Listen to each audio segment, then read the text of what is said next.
अपने centre of मास के लिए है। पहले कॉपी के 22 के 22 सवाल, 22 सवाल आपके पास आ गए। ये सवाल किसी किताब में नहीं मिलेंगे आपको एक साथ, अलग अलग पुराने पेपर के, बुक्स के, मॉड्यूल के, ईएलपी के क्वेश्चंस हैं। तो सिस्टमेटिक आपने 22 क्वेश्चन कर लिए, आपका टॉपिक तैयार हो जाए। बोले बढ़े आगे, चलो लाइन खींचो। अब इंटरेस्टिंग टॉपिक आ रहा है जो इसका सेकंड पार्ट है, वो और बढ़िया है। लिखें motion of centre of mass, motion of centre of mass. Star लगा लीजिए। ज्यादा सवाल पुराने 10 साल में इससे आए हैं। इस टॉपिक के दो टुकड़े थे। पहला पार्ट था लोकेशन ऑफ सेंटर ऑफ मास, जो हमने कर लिया। अब हम पढ़ रहे हैं मोशन ऑफ सेंटर ऑफ मास। अगर पुराने 10 साल देखे जाए तो मोशन ऑफ सेंटर ऑफ मास से प्रश्न ज्यादा आए हैं, इसलिए इसको इंपॉर्टेंट लगा लीजिए और बड़े मन से सुनिए। आज इसका इंट्रोडक्शन है और कल पूरे दिन इस पर न्यूमेरिकल चलेंगे, देखना।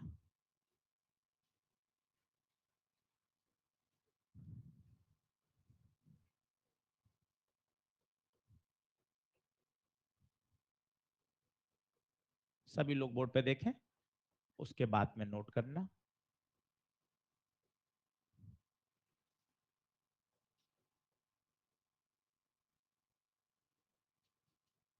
देखिए दो मास है, बोर्ड पे देखिए, बातचीत बंद करिए। एक 2 किलो है और एक 8 किलो है। क्या इनका सेंटर मास कहीं ना कहीं होगा? किसकी तरफ होगा? 8 की तरफ, क्योंकि 8 भारी है। निकाल सकते हैं तुरंत, कोऑर्डिनेट निकाल लो इसके। 2 आगे 2,0, 20 आगे 20,0। तुरंत बताइए एक्स कोऑर्डिनेट। 2 × 2, 8 × 20 / 2 + 8, 4/10, 16.4 सेंटीमीटर। इसमें कोई टेंशन वाली बात नहीं है। अब क्या हो रहा है? अब भाइयों इन दोनों ने चलना शुरू कर दिया। ये ऐसे जा रहा है, ये ऐसे जा रहा है। तो क्या सेंटर ऑफ मास यहीं रहेगा या सेंटर ऑफ मास भी मूव करेगा? सेंटर ऑफ मास मूव करेगा। अब आपको वही पूछा गया, हेडिंग देखो, मोशन ऑफ सेंटर ऑफ मास। अभी तक आपके सारे पार्टिकल रुके हुए थे, आप सेंटर ऑफ मास बिंदास निकाल रहे थे। अब पार्टिकल्स का क्या स्टार्ट हो रहा है? मोशन। अब आपको पढ़ना है कि सेंटर ऑफ मास के आशीष सर क्या बताओ? वेलोसिटी। बड़ा आसान है, इसको नोट करने की जरूरत ही नहीं है। सिर्फ आपको आइडिया दिया कि पार्टिकल के मोशन से, उनके कोऑर्डिनेट बदलने से फिर हम चीजें पढ़ना चाहते हैं। आरसीएम पहला दिन याद करो, M1 R1 M2 R2 upon M1 + M2, पहला दिन याद करिए। दोनों तरफ डिफरेंशिएट कर दिया। आरसीएम का डिफरेंशिएशन वेलोसिटी। काइनेमेटिक्स याद करिए, आर का डिफरेंशिएशन वी देता है, वी का डिफरेंशिएशन ए देता है, वीसीएम। M1 बाहर आ जाएगा, R1 का डिफरेंशिएशन V1, M2 बाहर, R2 का, and so on, upon M1 + M2 plus. तो भाइयों VCM का बिल्कुल वैसा ही फॉर्मूला। मैंने आपको कहा था पूरे चैप्टर में कुछ याद करने का ही नहीं है। जैसा RCM था M1 R1, क्या बन गया ये बताइए? M1 V1 M2 V2। क्या बोलेंगे इसे? फॉर्मूला बोलिए। वेलोसिटी ऑफ सेंटर ऑफ, खत्म। एक बार और डिफरेंशिएट कर दो, लिखना शुरू करो। एक बार और वेलोसिटी का, ACM M1 A1।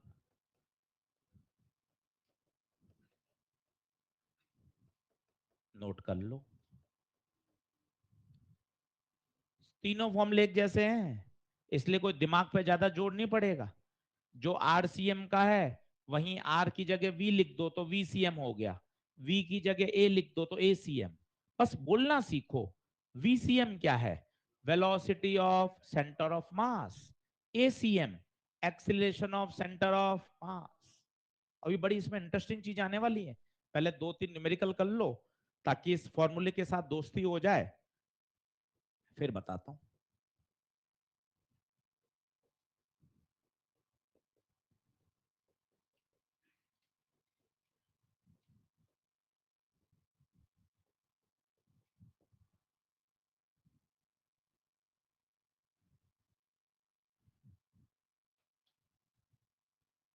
दो मिनट फॉर्मूले से बात करो कि अगर मुझे वीसीएम चाहिए होगा तो मुझे क्या चाहिए।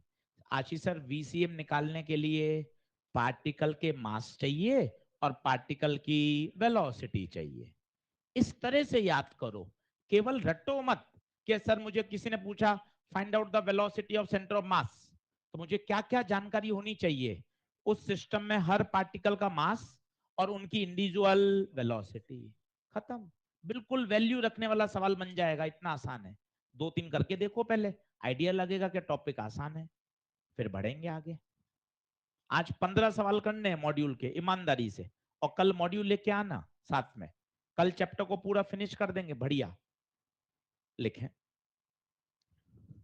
बराबर आओ।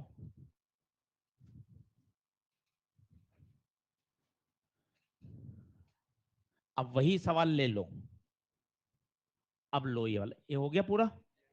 जल्दी आओ फटाफट, हटा दूं क्या? यही सवाल लिख लो और इसी में डेटा ले लो। सर क्यों, अभी पूछा था तो लिख तो लिया। हाँ, फिर कहेगा सर। सर आदत पड़ी हुई है सर, कोई बात नहीं, अब लिख, इसमें लिख, कोई बात नहीं।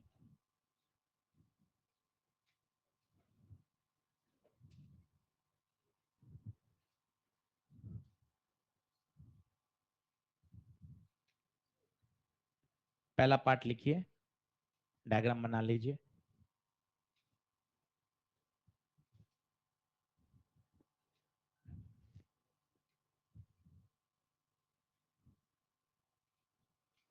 पहला part, find out the position of centre of mass. Find out the position of centre of mass.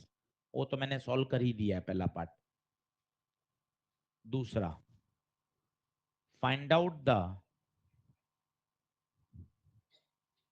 Find out the velocity of centre of mass.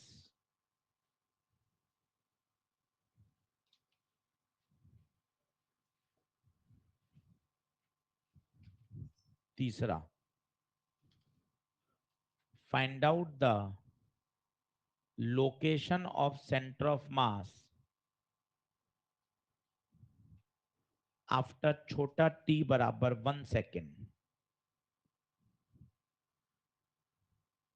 Location of centre of mass after छोटा T बराबर 1 second.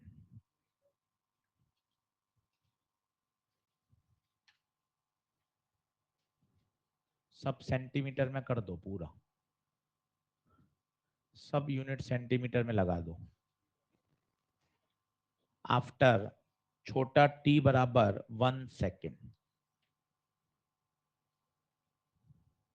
सारी unit centimetre में कर लेना। पहला part मैंने कर दिया है, दूसरा आपको सोचना है। वेक्टर फॉर्म में है तो आदत करो वेक्टर में ही लिखने की, आई कैप और जे कैप। बिल्कुल आसान सवाल है। वेक्टर फॉर्म में है तो कोशिश करो वेक्टर फॉर्म में ही रखो वेलोसिटी को, उससे बड़ा आराम रहेगा, कंफ्यूजन नहीं होगा।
With solution. आप पहले विदाउट वाली सॉल्यूशन से करो और बाद में उससे चेक कर लो। लिखें अगला question. In the given situation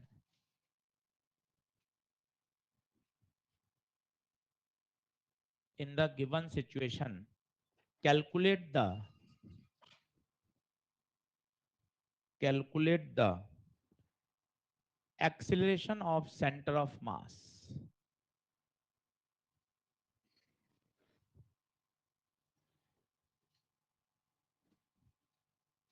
Acceleration of center of mass.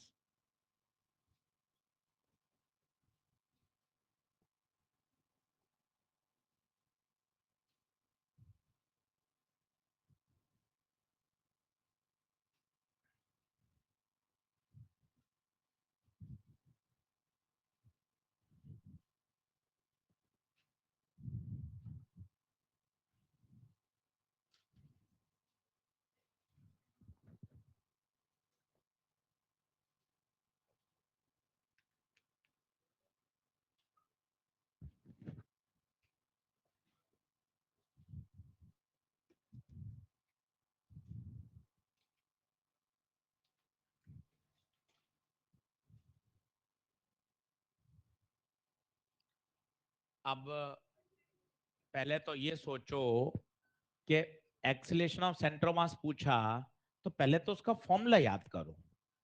सवाल को कैसे प्रोसीड करना है वो जरूरी है।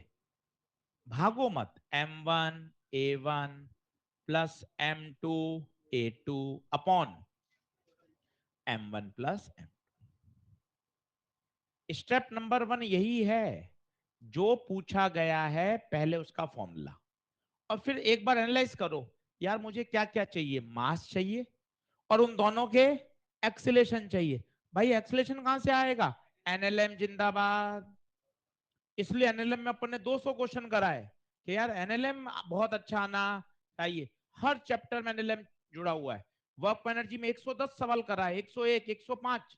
वो बेसिक चैप्टर हैं, पूरे मैकेनिक्स में काम आते हैं। इसलिए वहां इतने क्वेश्चन करा के 600 क्वेश्चन का सपोर्ट मिल गया हमें। Basic maths, vector, NLM, friction, WP. अब देखो क्या था ए, net driving force upon total mass. कई बच्चे टेंशन के चक्कर में पड़ गए, होगा ही नहीं। नेट ड्राइविंग नीचे 3g, यहां 2g, तो 3g भारी है, 3g minus 2g upon total मास 5 g बटे 5, 10/5 2। अब दो में भी मजे हैं। आपने दो रख दिए तो गलत हो जाएगा, वेक्टर साइन है, वेक्टर साइन है। ये तो नीचे जाएगा और ये ऊपर जाएगा। तो इसका तो लेंगे 2 j कैप और इसका लेंगे -2 j कैप। इसलिए आपको कहा था वेक्टर फॉर्म है, आई कैप जे कैप का ध्यान रखो। ऊपर जे होता है, नीचे -j। ये गलती है, जल्दबाजी में आपने 2 रख दिया तो आंसर गड़बड़ आ जाएगा। वेक्टर, जब वेक्टर लिखा हुआ है तो आंखें खोलो ना कि वेक्टर साइन है वो, वेक्टर। बढ़े आगे। कितना आंसर?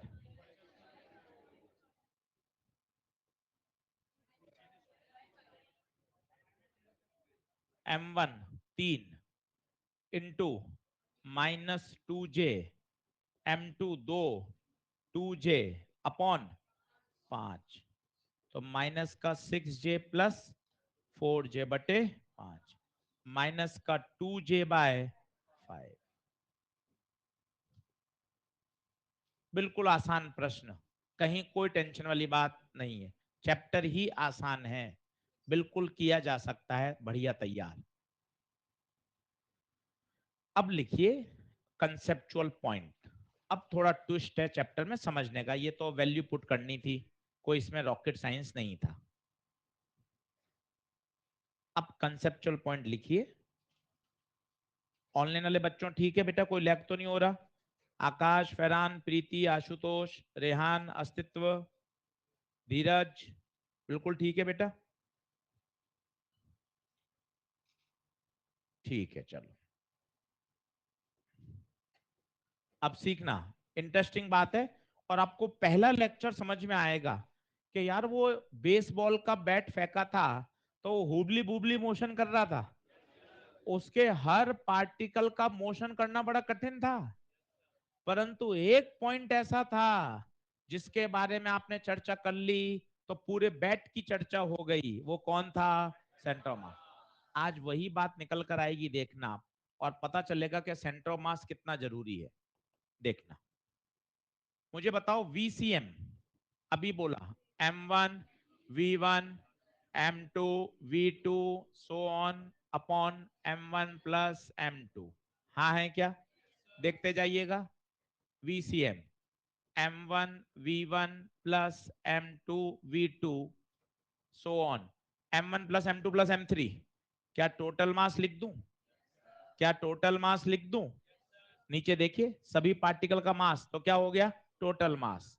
इसको यहां भेज दीजिए, एम टोटल इंटू वीसीएम बराबर M1 V1 plus M2 V2 plus so on. बड़ी जबरदस्त बात आ रही है, एक बल्ले के अंदर बहुत सारे पार्टिकल हैं। देखिए, पहले का मोमेंटम M1 V1, दूसरे का मोमेंटम M2 V2, तीसरे का M3 V3 and so on. अलग अलग की चर्चा करनी नहीं, इसके एलएचएस में देखो, total mass into centre of mass की वेलोसिटी, तो सिस्टम का मोमेंटम आ गया एक बार में। बात को समझो, क्या था वापस देखो। एक तो तरीका था, आपने ये फेंकी बॉल, तो देखो हर पार्टिकल की वेलोसिटी एक्सलेशन अलग है। इंडिविजुअल की कौन बात करेगा? आपने या तो इंडिविजुअल की करो, पहले की, दूसरे की, तीसरे की, चौथे की। एक बच्चा तो ये करके ला रहा है, एक बच्चे ने क्या किया? सिंपल बॉडी का total mass into centre of mass की वेलोसिटी, दोनों ही चीज क्या आ रही हैं? इक्वल। तो भाई किसका अध्ययन करना चाहोगे, हर पार्टिकल का या सेंटर ऑफ मास का? ये सेंटर ऑफ मास की खासियत है। तो पी सिस्टम आ गया पूरा, यस और नो? तो बताइए पी सिस्टम को हम क्या लिख सकते हैं? Mass into velocity of centre. इसकी ताकत समझो, आप बस इसको ऐसे ही पढ़ के छोड़ रहे हो, ये बहुत जबरदस्त बात है कि आज तक हम एक सिंगल पार्टिकल की बात कर रहे थे, फिर हमने बात करी बॉडी की, कि हमने एक बल्ले को फेंका, एक बॉल को ऊपर नीचे फेंक दिया, उसका हर पार्टिकल की वेलोसिटी अलग अलग है। वो वाला डायग्राम आपको याद हो तो ये देखो आप,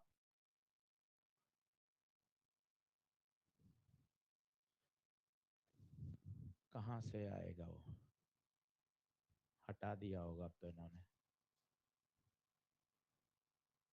नहीं होगा, है क्या? चलो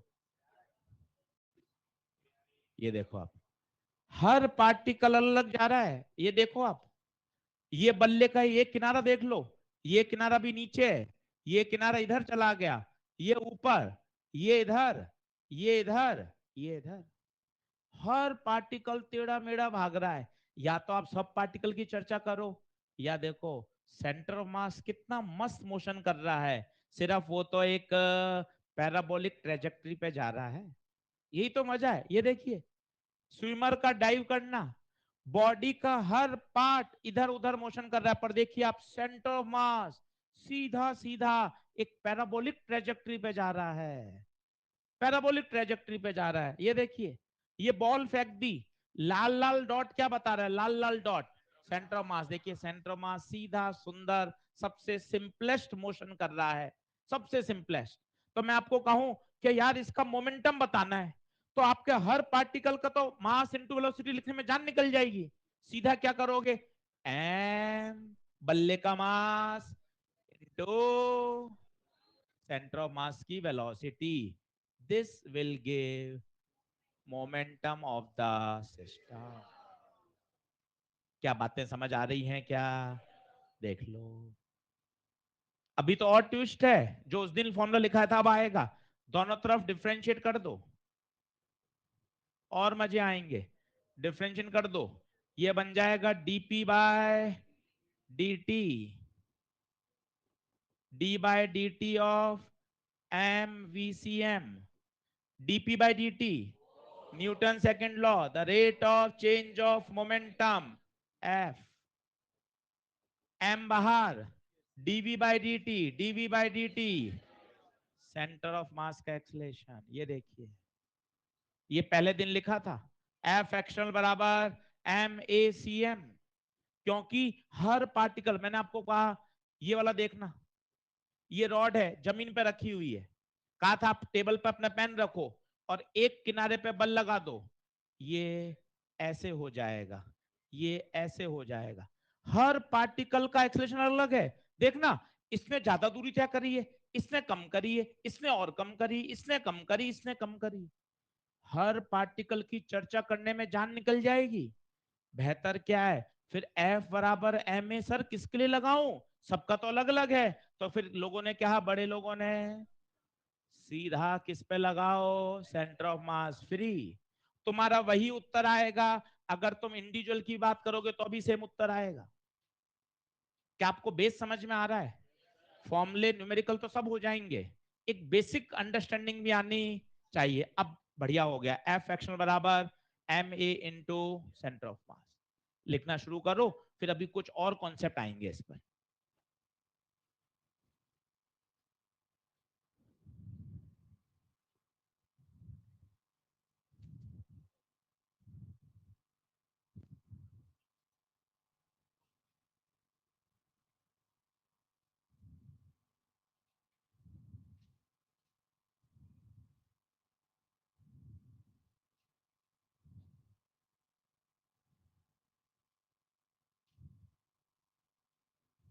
बना लीजिए फटाफट।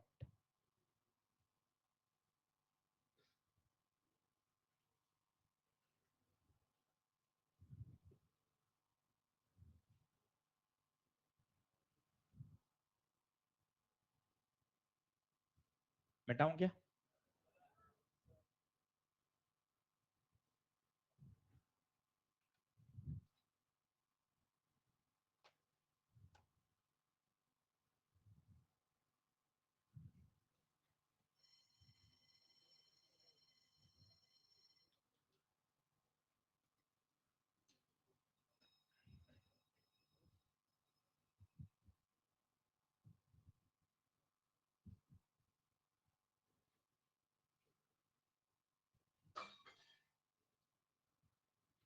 चलो, अब बाद में लिखना, पहले एक मैं कॉन्सेप्ट सिखा देता हूं।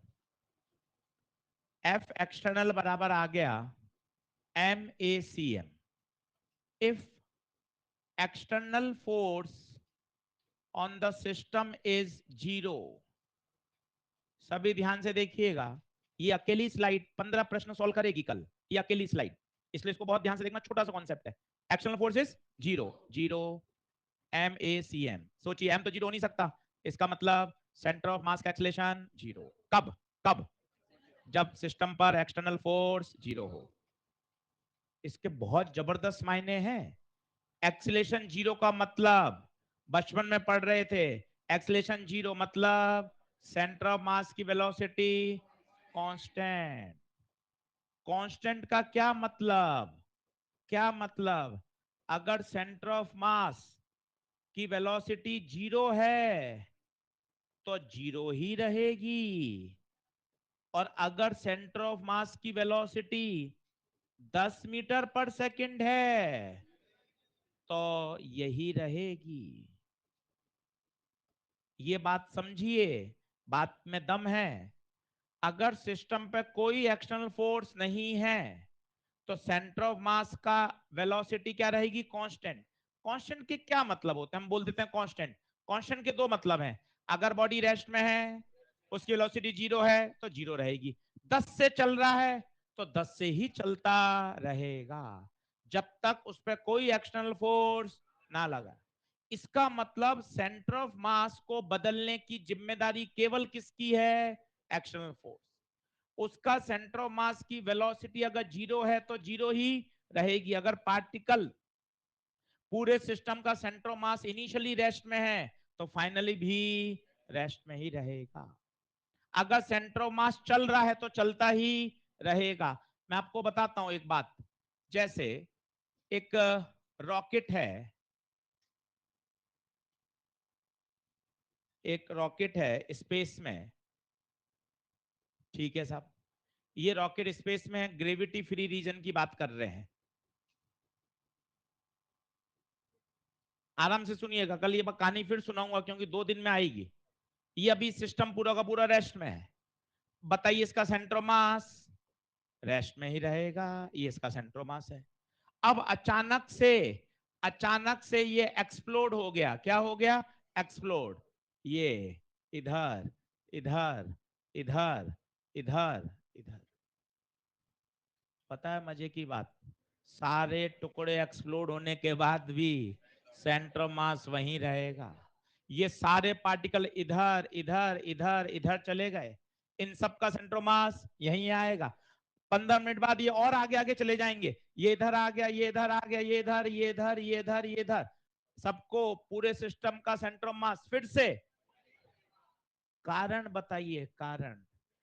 कारण ये रहा, रॉकेट का फटना या बम का एक्सप्लोजन इंटरनल फोर्सेस के कारण होता है, कोई भारी बल नहीं है। अगर एक्सटर्नल जीरो है तो अगर सेंटर मास पहले जीरो था तो बाद में भी जीरो ही रहेगा। अगर पहले रुका हुआ था तो बाद में भी सेंटर मास की लोकेशन, सेंटर मास की लोकेशन की बदलने की औकात सिर्फ किसके पास है? External force. दूसरा बताता हूं और क्लियर होगा, बात कठिन है इसलिए समझना जरूरी होता है। ये रॉकेट मान लो ये कांस्टेंट वेलोसिटी से जा रहा था, ये इसका सेंटर ऑफ मास, ये इसका सेंटर ऑफ मास, ठीक है साहब, बढ़िया रॉकेट जा रहा है एकदम सीधा सीधा मस्त आराम से ग्रेविटी फ्री रीजन में। अब क्या हुआ? अचानक से एक्सप्लोड हो गया, ये टुकड़े हो गए इसके। पता क्या होगा? सेंटर ऑफ मास अभी भी यहीं चलता रहेगा। कारण बताइए क्यों? क्यों? क्योंकि सेंटर ऑफ मास के पास इनिशियल वेलोसिटी है वी नॉट, तो वी नॉट ही बनी रहेगी। अगर वी नॉट जीरो है तो जीरो ही रहेगा, चल रहा है तो सेंटर ऑफ मास चलता ही रहेगा। कल एक बात बोलूंगा, आज छोड़ के जा रहा हूं, वो देखना। एक पार्टिकल को फेंका तो पार्टिकल बताइए क्या करता है? पैराबोलिक। बात नंबर एक। बात नंबर दो, अगर मैं एक बम को फेंकूं तो बम का सेंटर ऑफ मास भी पैराबोलिक करेगा। बहुत बढ़िया। अब सुनना, बम हवा में जाकर 2 टुकड़ों में टूट गया। बम हवा में जाके 3 बार आए हुए नीट एम्स में जेई मेन में, 2 टुकड़ों में 3 टुकड़ों में टूट गया। पता है मजे की बात क्या होगी? ये टुकड़ा, ये टुकड़ा यहां गिर जाएगा, ये टुकड़ा यहां गिर जाएगा, पर इसका सेंटर ऑफ मास यहीं रहेगा। पूछिए कारण बताइए। कारण, क्योंकि एक्स डायरेक्शन में कोई एक्सटर्नल फोर्स, तो सेंटर ऑफ मास की शिफ्टिंग होगी ही। अगर ये बम पूरा होता तो जहां गिरता अभी भी सेंटर ऑफ मास उसका वहीं रहेगा। और आप टेक्निकल चेक कर सकते हैं, एक टुकड़ा यहां है, एक टुकड़ा यहां है, अभी सेंटर ऑफ मास ये रहा। ये टुकड़ा यहां, एक टुकड़ा यहां, सेंटर ऑफ मास ये रहा। एक टुकड़ा यहां, एक टुकड़ा यहां, सेंटर ऑफ मास ये रहा। इसका मतलब सेंटर ऑफ मास की पाथ ट्रेजेक्टरी चेंज क्यों नहीं हो रही? कारण बताइए। क्योंकि कोई एक्सटर्नल डायरेक्शन, एक्स डायरेक्शन में फोर्स नहीं है। नाव और आदमी, आदमी और नाव पहले रुके हुए थे, अब मैं नीट के क्वेश्चंस में आ गया हूं, कल यही बोलूंगा। आदमी और नाव रुके हुए थे, आदमी नाव से कूदा और नाव कहां गई? मजे की बात है, सेंटर ऑफ मास शिफ्ट ही नहीं होगा। क्यों नहीं शिफ्ट होगा बताइए? क्योंकि कोई एक्सटर्नल फोर्स नहीं है। ये नाव, ये नाव पानी के अंदर, कल बनाऊंगा, उल्टा बना दिया, अच्छा चलो, लो सीधा बन लो, टाइम हो गया। चलो ये आदमी, अब मजे की बात क्या है, जहां इसका सेंटर ऑफ मास है वहीं रहेगा। कारण बताइए सिस्टम का? क्योंकि कोई एक्सटर्नल फोर्स, यहाँ सारी सिचुएशन वो मोमेंटम कंजर्वेशन वाली बनेंगी। कारण मोमेंटम कंजर्वेशन भी कब लगता था, जब एक्सटर्नल फोर्स जीरो, सब वही बनेंगी। गन बुलेट सिस्टम, आदमी का नाव से कूदना, बम का एक्सप्लोजन, सारे सवाल वही बनेंगे। वहां लगता था मोमेंटम कंजर्वेशन क्योंकि एक्सटर्नल फोर्स जीरो है। यहां हम कल बताएंगे कैसे सॉल्व करेंगे, सिचुएशन सारी वही बनेगी।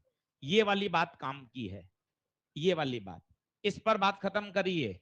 अगर सिस्टम पर एक्सटर्नल फोर्स जीरो है तो अगर सेंटर मास रेस्ट में है तो रेस्ट में ही रहेगा, चल रहा है तो चलता ही रहेगा, बात खत्म। चलिए, तो कल सभी लोग मॉड्यूल लेकर आएंगे। होमवर्क दे रहा हूं, होमवर्क लिख लो। होमवर्क लिख लीजिए।